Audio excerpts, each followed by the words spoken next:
The mooch truck I need to build.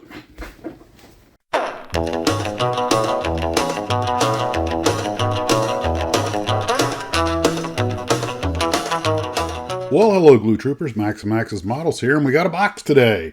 This one comes from Craig, and he sent me I'll tell you what, I'll just read the letter.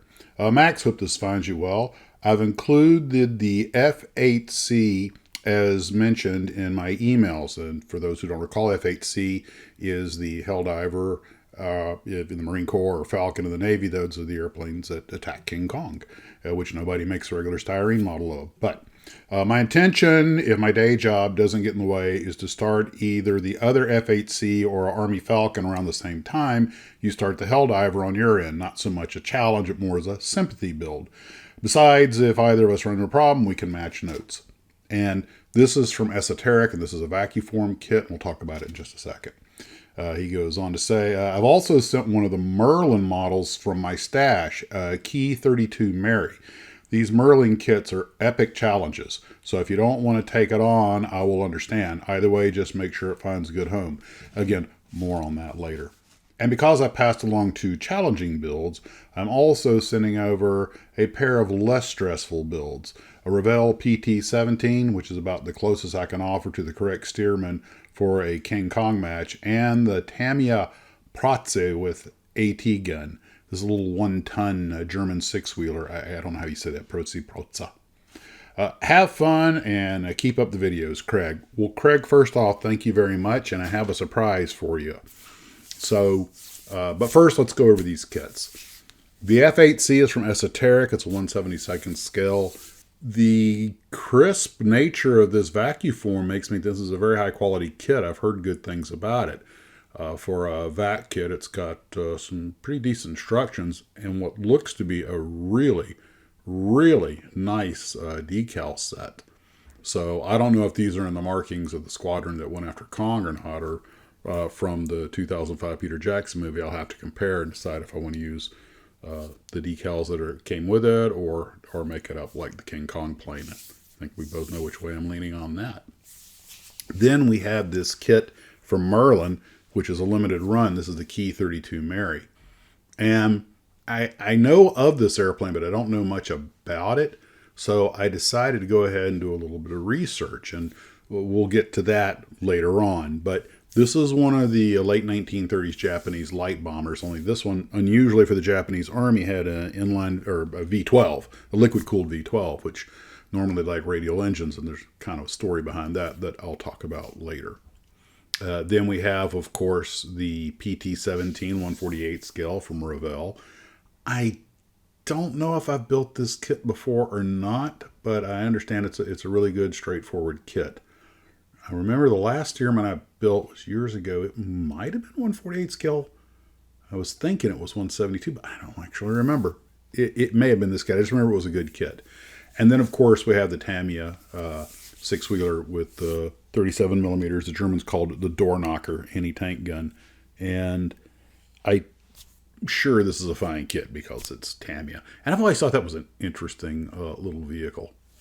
Now, once I got all this, I got kind of excited because I was thinking, I feel like doing something different, but I need to go out and work on that F94. So I went out to the Tarbis, and I couldn't help myself. I jumped right into working on the Mary. This was a challenging build, to be sure. Everything, like I say, everything's a butt joint, and it's got to be filed down and fitted. It was effort, but I knocked it out as a day build with one little mishap that, you'll see. So, Craig, once again, thank you very much. It's very generous of you. And I will see you guys after my build session from the Tarbis. The relatively rapid build of this model made possible by CA Glue Accelerator. Before I get started, I couldn't resist. I had to get to work on the Mary, and this happened. No!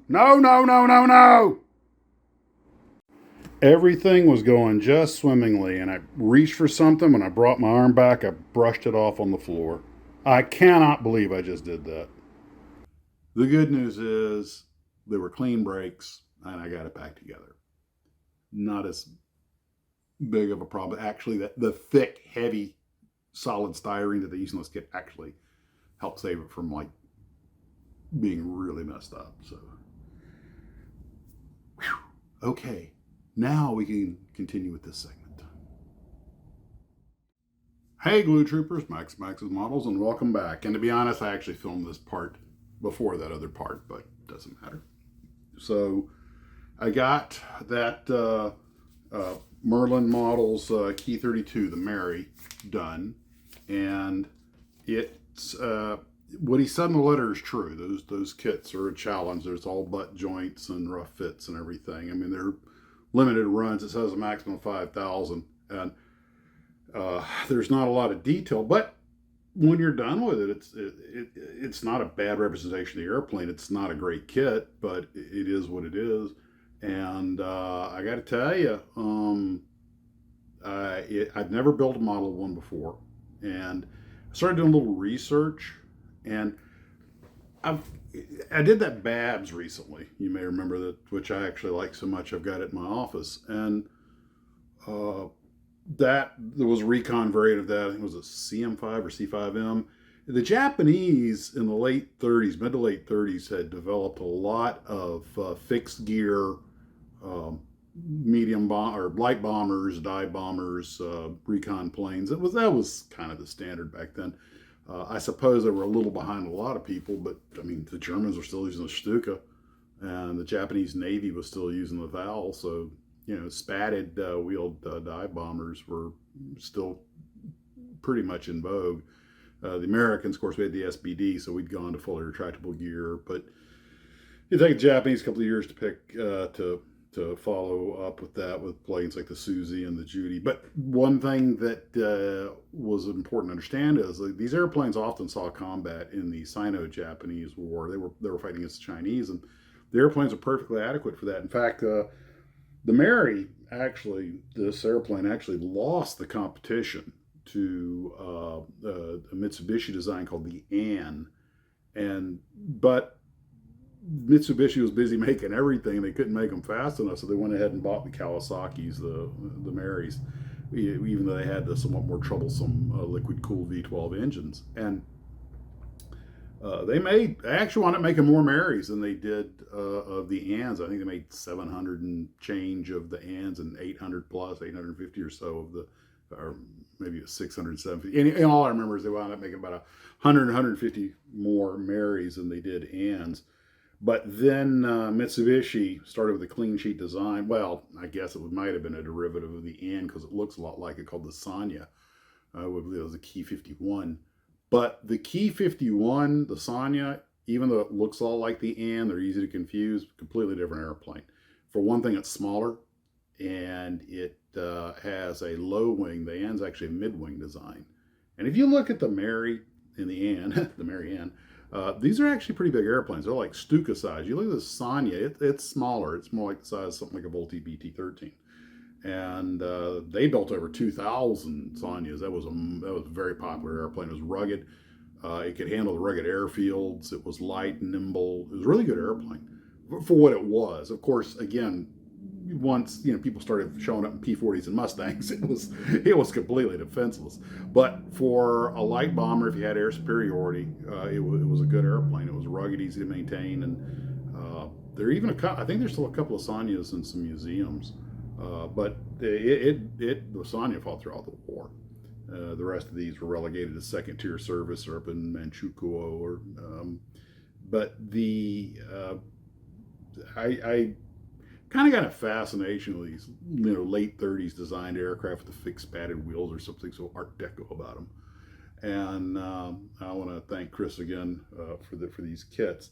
I also managed to finish the F94B Starfire, and I've got it sitting here on top of three little jars. I got the mark fit on. I got everything settling. Unfortunately, the decals do not seem to want to lay around the curves like on the drop tanks and everything. The decals went on without much problem. A couple of them broke, but I mean they were clean breaks. I just slid them back together. But this is a Heller kit, 1/72nd scale, no crew members. It's a good kit. I have no complaints. The fit and everything was fine. Exactly what you would expect from a company like Heller. Yeah, I put it on par with an Airfix kit.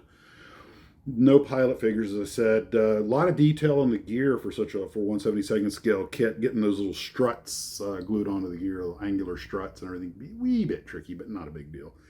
The only complaint I have, and the airplane is very detailed in its look. I mean, everything scales out right, which means it has a very skinny, spindly landing gear. I used regular testers, red tube, to put it in place, and even after hardening, there wasn't a lot holding in there. So when I put some CA glue over it to build up the base, so a little something holding on there. And when I put the strut and the gear doors on, I made sure to use a lot of glue and glue them to the wings so that they would work as extra bracing, especially with that slug in the nose, making it extra heavy. And the front gear, which fit fine, but it's again not a lot holding it in there, very small pins and holes. So but right now I've got it all hardening, and yes, I said hardening. Um, but I decided to paint the stripe on it and everything, and go with the box colors. But I got my calculations a little bit off, so the stripe's a little out of place and a little wide. But it's a painted stripe instead of a decal. Then what I said, I'm not gonna lose any sleep over it. I think it looks great. I'm very happy with it. I mean, not as good as the one on the box, obviously. Canopy came out clean, and I painted a little detail inside because you can actually see inside this one a little bit, that big long bubble. And that is what we got done on that. And so everything else you just saw, once again, I want to thank Chris for all that wonderful stuff. And we'll talk to you guys later. You take care of yourselves, and as always, model on.